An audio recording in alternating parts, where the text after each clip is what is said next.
Hi everyone, welcome back to another episode of the RK Football Podcast. I was missing last week, but now I've returned and I'm joined by Stuart Irvine.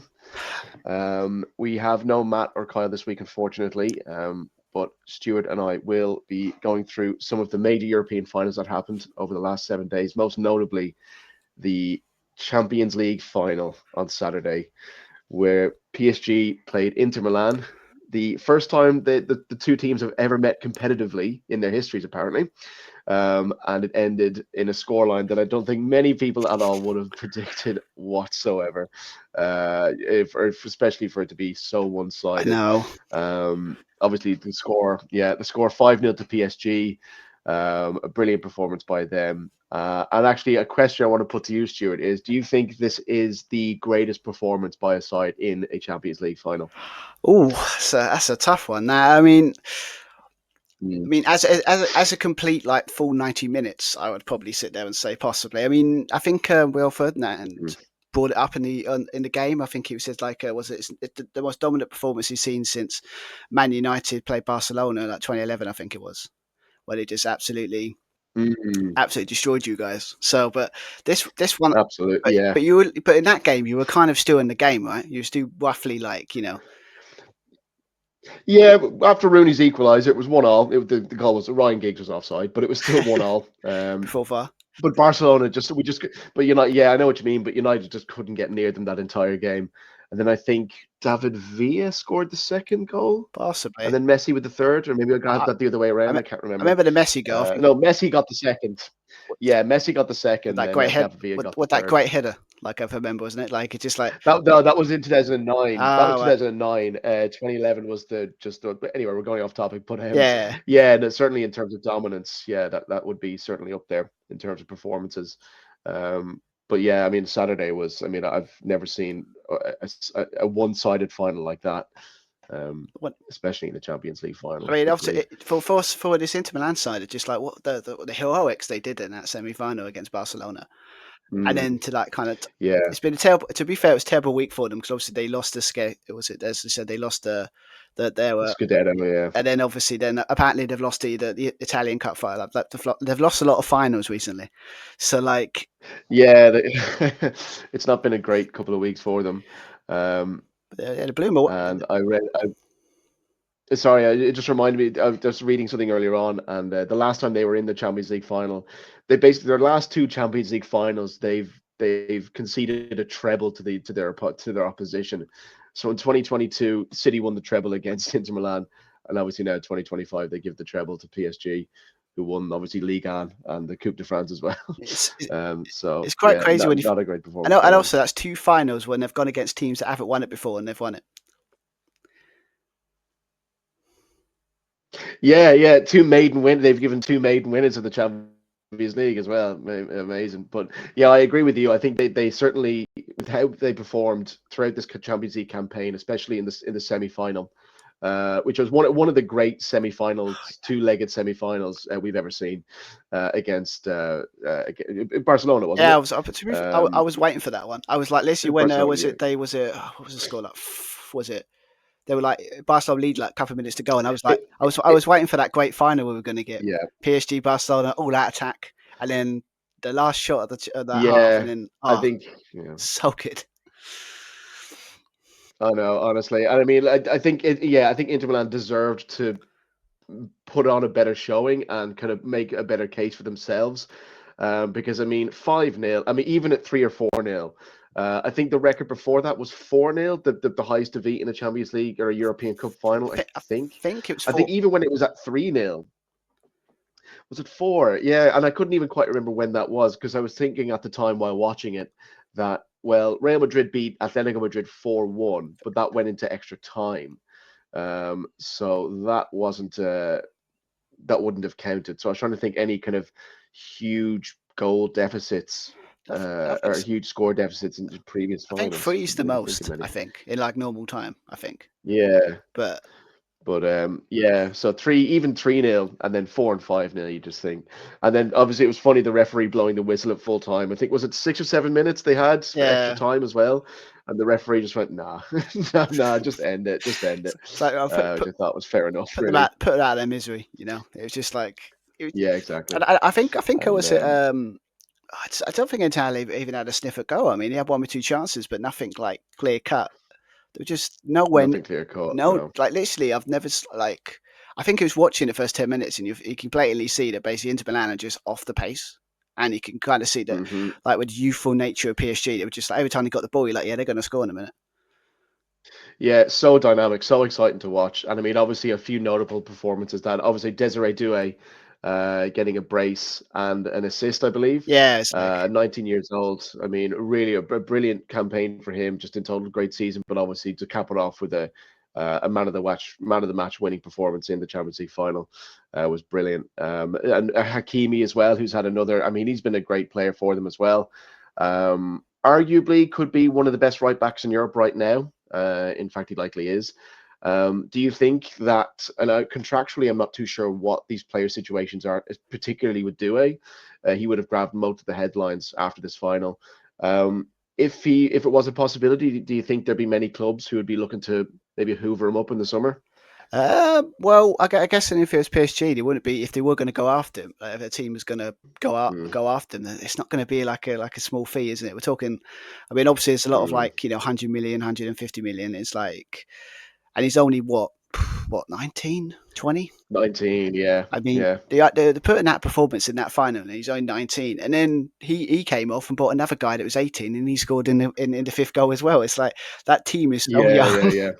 Brilliant. and He was so delighted with himself, wasn't he? That the fellow who scored the fifth goal, I forget his name, forgive me, but he just how excited he was. He just couldn't contain it. He's scoring in a Champions League final. I, It being the fifth goal didn't really matter to him. He was just over the moon. I just love the Couldn't way that contain just like himself. like everyone on the sub bench just like they didn't do it once, they done it twice. Like basically like they scored I think it's Yeah, like yeah, third goal. They yeah. just kept running like Brilliant. I know.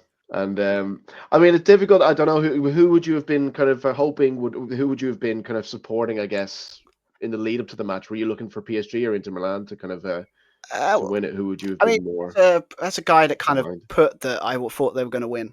It was kind of like as an ego thing. I was like, yeah, I want PSG so I can like, yeah, I got it right, PSG, guys. yeah, yeah, yeah, But I don't know. yeah. But then I thought about Inter because obviously again it's the year of the like what was it the underdog The or like new winners yeah, and it would have or the underdogs. and they haven't won it in like what's it 2011 I think. 2010, I think. Yeah, Bayern Munich.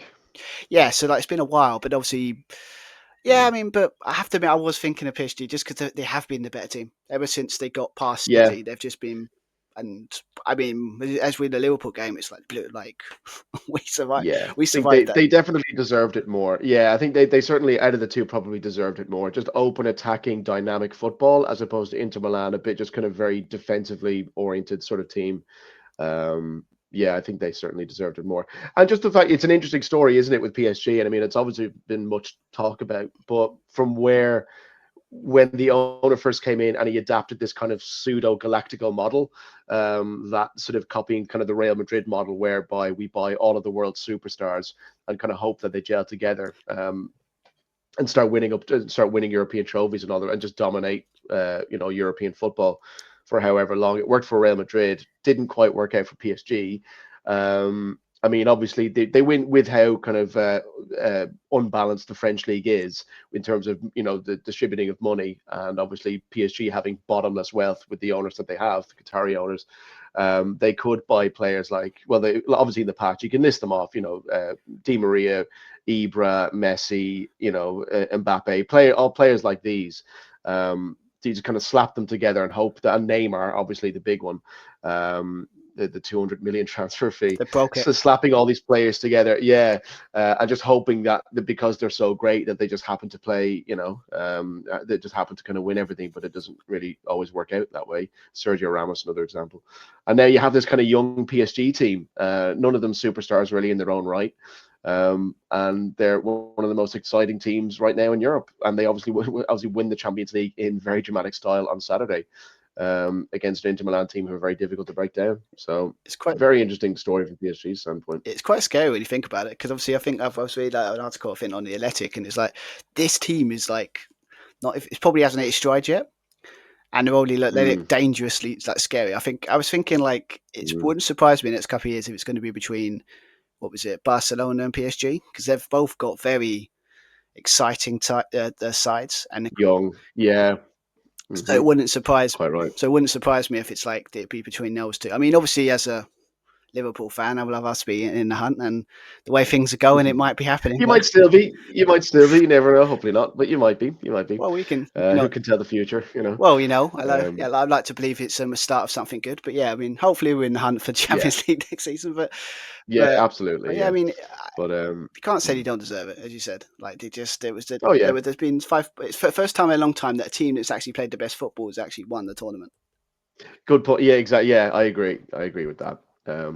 But yeah, again, a scoreline I don't think many people would have expected to occur on Saturday. It was a really exciting match, and fair play to PSG, and well, congratulations, Luis Enrique is second, I believe, only the second manager in history to win a treble with two different teams. Yeah, I think it was Pep, was the other being Guardiola. That's right. Yeah, so obviously he won the treble in 2015 with Barcelona, and then I think, and then again, obviously on Saturday, tying up another treble with PSG. So yeah, fair play to Luis Enrique and PSG. Moving on from that, we obviously had Chelsea winning the baby, well, not even the baby Champions League. That would be the Europa League, the kind of infant Champions League, or the Conference League. What would you call it? The Conference League. Yeah, the kind of the smallest of the European, or the least significant, perhaps, of the European cups, but still a European trophy nonetheless.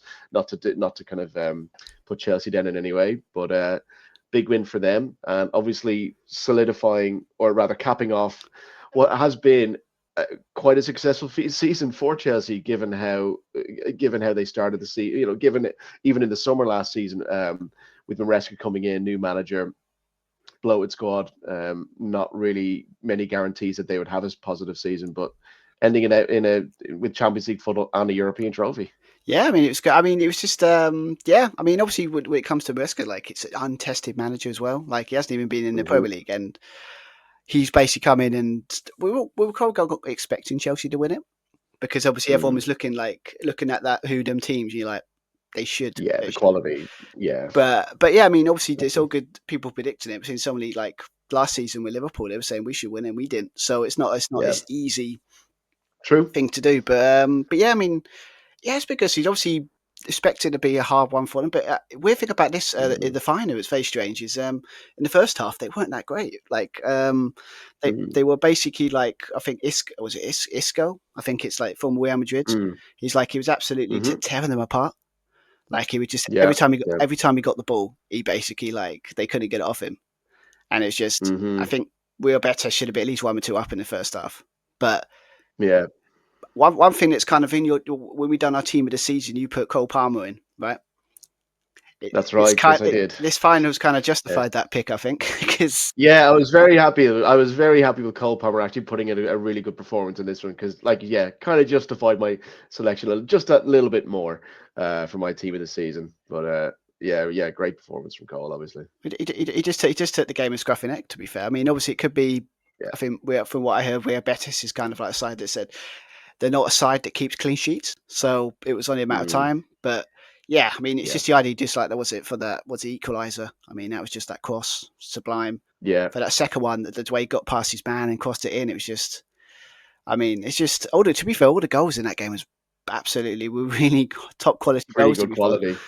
Yeah, absolutely. But I think after that equaliser, Real Betis just kind of fell apart. And one player I was disappointed in was Anthony. He was very conspicuous by his absence, wasn't he? Because ever since he joined Betis in in January, the talk of the town has been how wonderful he's been playing for Betis since then. And, it was written in the stars that he's going to, in the final, he's going to be man of the match, do it against Chelsea, against Sancho, another former United player. They're both obviously out on loan at the moment, but another United compatriot, if you like, and he was nowhere to be seen. He did absolutely nothing, so I was very disappointed in that. Felt like that was the perfect stage for him to kind of show everyone, the perfect end to what was a shocking first half of the season for him and United. To come out and actually win a European Cup for him would have been, quite nice, but it wasn't to be. No, I mean, ironically, in that game, I think it was more the guy that's on the other side. So I think it was obviously Anthony plays on the right, if I remember right. Because Yeah, the guy on the other end was having the performance of his life on the other side. So it's like, that's but right. yeah, Yeah. it could be a perfect example of a guy that can. He's not the first player in history to be like can score goals, looking at like not like like kind of league games. But when it comes to the big occasions, Hmm. he doesn't show up. Falls apart. Yeah. Falls apart. Yeah. Yeah, unfortunate, but that's just how it is. But yeah, another big congrats, obviously, to Chelsea. A great end to the season for them. Um, we can talk a bit about a little bit about United Spurs if you'd like. Obviously, I missed the episode last week, so I wasn't able to come on. And to be honest, I think at one stage Matt might have mentioned that there might have been some sort of rant in incoming, but I can say for with absolute surety there would have been no rant whatsoever. It would have been, in fact, a very somber and very depressed kind of couple of lines I would have had to say about it, and then would have maybe liked to move on as quickly as possible. Because to be quite honest, I don't know. I would assume you thought the same way, Stu. Just how bad a game that was, just to kick things off. Oh, it was horrible. It's like it was just Mm, obviously it's like ironic with Spurs in that game. It was very like for a team that's possibly all out attacking, all of a sudden they've figured out how to defend really well. Because it's like in that game, it's just like yeah, defensive performance was really good. You're like, where was this team yeah, been the whole season? yeah, If they played that in exactly. most of the other games, they might actually have not lost 20 odd games a season. But No, yeah, yeah, quite right. Yeah, and actually, maybe it, like endangered that top half line. They might have actually finished in a decent spot in the Premier League. But yeah, no, I agree with you there. But it was a terrible match, wasn't it? I mean, that's probably why it would have been. So had I joined on Monday, there wouldn't have been a whole lot to say about it because there wasn't a lot to write home about the match itself. It was a dreadful no, match. it's just basically top. The, It's basically Tottenham got the goal, and then basically they hold it yeah, out, and then obviously because of Man United's inability to kind of adapt or kind of have anything other than just yeah, kind of pass it around and kind of not much. I mean, yeah, very, you did have that. To be fair, you did like the only thing that was in your favour in that game was that the Tottenham goalkeeper was probably more. Is also a liability. Is your one because No, yeah, he is, but no, I think Vicario. I would take Vicario all day over Onana, all day. I mean, he's not a top class keeper by any stretch, but he's better than Onana. I would have him. And in fact, going through the Spurs 11 and the United 11, or even just the two squads, there's not many. In fact, Bruno is probably the only player I'd have, and I think a lot of people might agree with that. In terms of like which players you'd have in a combined starting 11, possibly Bruno. But as it turned out, and this kind of moves us nicely into some possible transfer talk. But Bruno, who did have a terrible game that night, he was just nowhere to be seen, just disappeared, which he does all too often for United, especially in bigger games when he's needed. He's the captain, need a big captain's performance. He's had a great season as well, but I think his most lucrative season in terms of goals and assists. He won his fourth Player of the Year award for United, which I believe is a record. But still, when he was needed in that final, he was nowhere to be seen. But I don't know if you've seen, Stuart, there have been murmurings over the last couple of days about Al Hilal, oh, have reportedly are interested in Bruno, want to sign him for I think close to 100 million pounds, I guess. And the rumors are that he being Bruno, would be earning around 700 grand a week were he to join. So obviously, at 30 years old, back end of your career, how could you say no? But Amorim has been determined when he's been asked about it in the last sort of little while that he will be staying and that he'd like to stay. What do you think? Do you think it would be a good move for Bruno, a good move for United to take the 100 million and maybe reinvest it in the summer? I honestly personally don't. I think the weird thing about the Saudi Arabia Super was it Pro League, what it was called now. It's like the shine, Yeah, Saudi Pro League. the shines kind of fell off it a little bit because obviously when it first doing it, everyone was like, "Oh yeah, took all these players, took all the money." But now, Mm, kind of people seeing the quality of the league, everyone's gone, "Do I really want to go there?" So, hmm. I mean, obviously, for a long time we had to think about Mo Salah. Like, how many times they said they were going to put Yeah. a bid, and then we were like, "No, no, no." But if I think Hmm. if I think it should stay, I think. I think he should, to be fair, because obviously, yes, as you said, he has times when he's not to be not to be Yeah, found, but he's only, as I said, yeah, sometimes you are only as good as the teams, the players around you. Sometimes, true. um, Hmm. and obviously, as we also talk about transfers, obviously Cunha, obviously you've signed him for Wolves for That's right. 62 point. 62, I think, 62.5 or something like that. Yeah. That was in the works for a while, wasn't it? That was just kind of chugging along, but yeah, it's finally gone through, and yeah, good purchase. I'm happy with that. But yeah, just to briefly go back to Bruno, I would I would not like to see him being sold this summer. I think it's a little bit too early. He's performed really well since Amarim's arrived. Granted the rest of the team really haven't. And even at that, he's not been brilliant in every game. He has been a little bit inconsistent himself, even with the numbers that he's kind of accrued, Yeah, goals, assists, and all the rest of it. But I think it's a little too early. He's only 30. He's not ancient in footballing terms. I think it would be worth him staying at least one more season just to see what Amarim can do, what players he can bring in, and how he can kind of build again this summer and go again next season. I think, and just being the captain as well, and there's no reason why he couldn't reach those numbers next season with a much better performing United side. There's no telling what United could do. But again, the thing with the Saudi league, isn't it? When someone comes in, it always boils down to whether or not they should go. It always boils down to the money, whether or not yeah. the player would be really willing to turn that kind of money down. I think, say, yeah, 700 grand a week is what's been reported, which are just eye-watering numbers. I can't imagine many players who could turn that down, regardless of the situation they're currently in. True. I mean, obviously, and then the problem with how I think I was watching someone saying about when it comes to how was it clubs look at transfers these days? They're all like at the moment Mm. they're looking younger. So like normally you'd think a 30-year old still kind of in his prime, you'd go to like maybe one of the big established names in Europe. But as I said, Hmm. the only club that's after him was obviously again was it Hmm. not going to pronounce try and pronounce that name, but yeah, that was it. Al Hilal, yeah, Al Halal, yeah. But yeah, yeah. so I mean, personally, I guess you consider the money and but I think he's got something good at Man United. As much as whatever you think about it, Mm. he's a crucial part of that team. And Hmm. yes, if he went 100 million, Man United desperately need the money as much. Could use it. But Hmm. but just because they have 100 million doesn't guarantee they're going to get players probably up to at where Man United are No, stage wise, where they yeah. are. If 100 million, it's going to like example Cunha when we talk about that is like he Hmm. joined because he wanted to join Man United. Yeah, yeah, But if you yeah, take that away from getting players, it's going to be very difficult to convince a lot of really top quality players to come to Man United at the moment because of where you are and where you stand. yeah. So True. I would say keep him. Keep him for a year, see how it's going to go, and then Hmm. if Man United are a little bit better next season or like up there again, then maybe consider Yeah. moving on maybe. But I wouldn't sell him Yeah, see personally. how they are at Christmas. See how they are at Christmas, and then if Al Hilal still wants you, say, "All right, lad, give them a call." All right, lads, yeah, do you know, I changed my mind. I think I will come and collect that. So, 2/3 well, of a million quid a week, well, please. when you're 16th in the league, and obviously, was it you need to bring someone like Steve Bruce in just to keep you up? Just to keep us afloat. Yeah, exactly. Yeah, yeah, yeah. Then he can move. Then he can go to the Saudi league. Yeah, exactly. Yeah, just But I think that's the kind of the strategy that they kind of have that you would imagine that they sort of have, because obviously no one really watches the Saudi league in Europe, really. no. It has zero audience.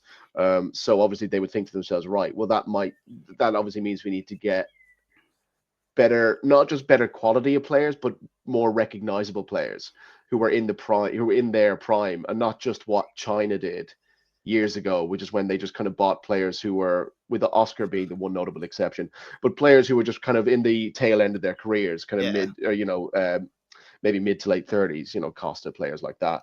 So Saudi League are obviously like, well, we want to get players who are in their prime and recognizable and in the world's attention right now. So that's why they were probably in for players like Salah, Fernandes, these types of players, like Ronaldo being the ultimate, obviously, investment for them. Hmm. But you would have to say that's a kind of not a important strategy. What's the word I'm looking for? It's a necessary strategy if they want to build their league in any way. And obviously with the location, with the location that they are, sort of in the desert and the heat and all the rest of it, the money obviously is a huge factor in that, and that's really the only pull there is these days. But anyway, that aside, yeah, I would like to see Bruno stay, but it remains to be seen. Any other transfers that kind of catch your eye? Obviously, we had Frimpong being confirmed at Liverpool. I can't remember if we discussed that the week before I think last. I've like two. It wasn't confirmed then because obviously it was more like it was kind of. Oh, it was just it was in the works, wasn't it? Yeah, I mean the idea that we got him But, for Leicester, I said like was it 30 million, 29 point something million. Like, and the guy's which like, is these days is not a bad. Yeah, it's a bargain. I mean, obviously, it remains to be seen how he'll play, but 29 million, not a bad little investment. That good yeah. little player. I mean, obviously there's a lot of talk of where to play him, to be honest, because obviously he's not gonna. It's like he's not an out and out replacement for Trent. But also, it's like I think from what I've read, he's basically a replace. He's basically an in between. So basically, like if you want to go more attacking on a match, you put him on for Conor Bradley. But if you want someone Yeah. like with like Mo Salah's going to be, what was it, in the AFCON and start the season, it's good to have a guy that can play in the right wing of his quality and speed. So it basically solves maybe a short term problem that we're going to have for a little while. But yeah, I'm really excited. I mean, obviously, we all know what in Liverpool transfer circles, we know what one that the big transfer we're all kind of hoping gets over the line in the next couple of days. And that's Wirtz. Wirtz, yeah. It's another exciting one. I know. I mean, it's the idea that basically with apparently corking out maybe 130 to 150 million pounds for a club that's always been kind of strict in what they spend. Yeah, yeah. It's surprising, but maybe it proves that we might have more money than maybe they were like kind of holding back for a while. But now, I think they've learned that if you've got last time we were in a position of power, we kind of bought no one, and we all know what happened the season after. So I think maybe they've learned that if you're going to win a league, if you want to get the best talent, you got to put out the money. Got to flash the cash. Yeah, quite right. Do you reckon if Wirtz does come through, will Liverpool will Arne Slot and the Liverpool look to possibly, have they got their eye? Are they batting their eyes at anyone else in Europe at the moment, or do you reckon they will invest elsewhere on the pitch? I think obviously we've got the right back situation. Obviously got left back. Is it Kirk Cares? Not Kirk Cares. The guy plays for Bournemouth. Obviously he's like very attacking as well. Oh, I forget his name. Yeah, I know who you're doing. I know who you mean. So apparently we're going for him next after we get and then striker wise, yeah. I mean, obviously, Isak is definitely not on anyone's radar. I think after the Champions League qualification, obviously, guy from Sporting Lisbon maybe but he's more of a like. How many goals did he get in the end? Like 60 odd goals or something odd. Is that Gonçalves you're talking about? What do you mean? No, the guy plays Sporting Lisbon. Oh, right, because there's another player for Sporting Lisbon, Gonçalves, that United apparently are in for. I don't know who the striker. Yeah, I think he's a midfielder though. Never mind. Oh, okay. Okay. Okay. Who the striker is. No more information than I do. No, well, yeah, I don't know. Yeah, sorry, I don't know who the name of the striker is, but yeah, they obviously Liverpool, as well as teams like Arsenal, would be in desperate need of a striker.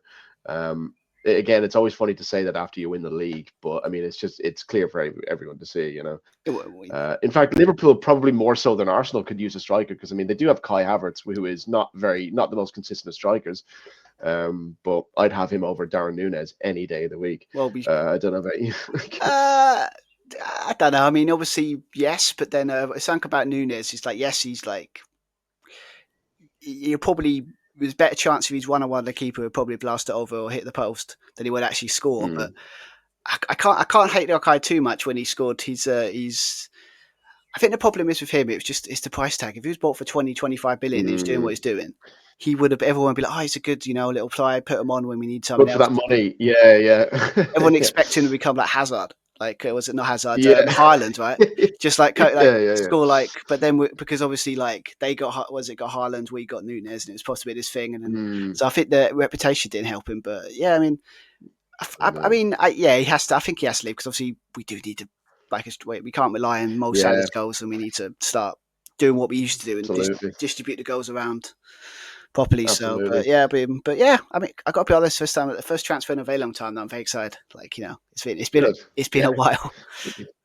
Yeah, it'll certainly be interesting how Liverpool can going to build on that title-winning squad and what they could do next season. Just to mention Haaland, isn't Haaland must be annoying for other strikers just with the bar, especially players in the Premier League, just for that bar that he set when he first joined a few years ago, just kind of breaking goal scoring records and all the rest of it. And it's like that's almost like what you need to, that's the level you need to be at to be considered a world class striker. Just come in and score a million goals in your first couple of games, and almost if you don't do that, you're just like, well, not disappointed, but it's almost like he set as a new standard for kind of strikers. It's like the idea that basically Haaland got 20 goals this season, and if anybody else put 20 goals, that'd be like, oh, that's a great season. Be like good season. But for him, it's Yeah. like that's low numbers. It's like it's bad Yeah, season for him. exactly. Yeah, But exactly. He started off strong and then obviously took a dip. But speaking of Liverpool, Quiva Kelleher is off. He's on the move to Brentford. 14 minutes. I think I read today that so it's a bit of one of those where one out goes to another team and then they get so Quiva Kelleher, I think, is Brentford because they sold Flecken to Bayer Leverkusen, so they were obviously short a keeper. But are you disappointed to see Quiva Kelleher leave, or I think I'm kind of happy for him, to be honest, because more first team? he's a keeper of his quality. Shouldn't be a number 2 at Liverpool. Yeah, I agree. And it was kind of talked about in the summer. Was it summer last year that he wanted to go and play, first team football? But I think what we did was we convinced him to say stay another year, because obviously got the other keeper that we got from Valencia that went alone, and then he's coming in. So it would go down the pecking order anyway. So, and also he's too good to be number 2, and he deserved to be a first team keeper. Yeah, And I think Brentford's a perfect club for him. I think that's a perfect club for him. It's well run. It's got a really good manager. It's got a good style to play, and it's like he would have. I think he'll thrive in that team, to be honest. So it's a weird feeling when you lose a keeper of that quality. You should be downbeat, but because he's done so much for us, it's like, no, you deserve first team football. So congratulations to him. Congratulations to him, to be fair. But absolutely, yeah, I agree that he a player every time he did stand in for Allison, he showed he was a keeper of such good quality, just so composed and just he's great. Like you said, he certainly deserves first team football for a Premier League club. He's proven that time and time again. But again, I think that it just goes to show the quality that they have Liverpool right now. Possibly the best keeper in the world right now in Alisson. That someone like Kelleher can't quite get into the team. He'd probably walk into most other sides' first 11s. Bar a couple of teams, obviously, but great player. But when you've got Alisson ahead of you, there's not really much you can do about that, is there? But I agree. I think Brentford's a good team for him to go to. Hopefully, I do hope he does well there. Obviously, him being Irish as well, it's of course, it's always good to see them do well in the top division. So good luck in there. Good luck to him there. Any other transfer news? Any other rumblings that you may have heard, or anything that I might have missed? I think obviously I saw something about Nottingham Forest. They bought they went to the Brazil? Was it? I can't remember who these players are, but they basically went to one club and bought 3 players for them. Really, is it going to be like the new Wolves buying Portuguese players? It wouldn't surprise me. I mean, not far. It's going to get all the Brazilian players now. Yeah, no, it's just I remember seeing it. It's just like they basically got one of the defenders, one of the midfielders, and a striker. Just like it's unusual for a club to go for even when Liverpool did it, we done it over like a couple of transfer windows with Southampton. Like we didn't do it all in one go. We'll take you, and all in one transfer window. But it's just the idea they've gone to one club and just like in Brazil and just said, oh, okay, we'll take that player, we'll take that player, we'll take that player, all in one transfer window. Yeah. It's great. Yeah, wait, what was it? How many players in the total do you think Liverpool signed from Southampton? It must be like 6 or 7 or something. Maybe like 5. I think also got Lambert, Lallana, Oxlade-Chamberlain. Yeah, we got him from Arsenal, didn't we? So he did play for Southampton, but oh, right, yeah. So I don't mean like direct from Southampton. Oh, right. So we got Lallana, Van Dijk, Mane. Yeah. Bloody hell, we really did actually raid them, didn't we? Yeah. We did. But well, yeah, I can't really think of any other transfers right now. Obviously, it being the summer now, I think the window opened a little bit early this summer as well. So Well, it's because transfers are a go. that Club World Cup playing that Oh, that's right. Oh, that makes sense. I've Yeah. got I don't know what your feelings towards it, but I have no desire to watch that No, tournament in no way, nor shape, do or I. form. It almost like an aggressive. I almost wanted to make a point of not watching it. Like not quite a boycott, but I want it to be known that I'm not watching this. You know what I mean? Like I have I no don't care. interest. There's nothing in that tournament Yeah. that gives me any interest whatsoever. And No, and I, no, yeah, same here. and I Yeah, and I'm so glad that I think I saw some people. Oh, Liverpool should be. It's like no. We don't. I don't want Liverpool anywhere near that tournament. yeah. Yeah. You hear that, Infantino? We don't want to watch your stupid little tournament. All right? Yeah, you baldy. Anyway, yeah. So we've nothing to say about that. So, Good. so we're thinking something creative to by the time in the summer until the Premier League comes Yeah, back. yeah.